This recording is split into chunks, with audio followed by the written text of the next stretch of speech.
आता आज गुरुपौर्णिमा आहे. गुरुपौर्णिमेच्या तुम्हाला सगळ्यांना हार्दिक शुभेच्छा. गुरुपौर्णिमेची तुम्ही मला दक्षिणा देणार की नाही?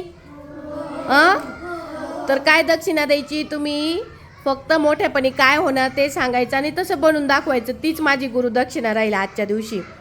तर मग आता कारणापासून सुरुवात करू. कारणा, तू काय गुरुदक्षिणा देणार? काय बनणार मोठ्यापणी? काय बनणार आहे तू? IPS अधिकारी. तू काय बनणार आहे? क्रिकेटर. वा. तू काय बनणार? पोलीस. मी इंजिनियर बनणार आहे. अरे वा. मी पोलीस बनणार. पोलीस. अरे वा. डॉक्टर. अरे वा. पोलीस बनणार. ओके. मिलिटरी मध्ये जाणार. अरे वा. देशाचं रक्षण करणार. क्रिकेटर. अरे वा. IPS officer. इंजिनियर. मॅडम बनणार. अरे वा. टीचर. IPS officer. अरे वा. पोलीस. व्हेरी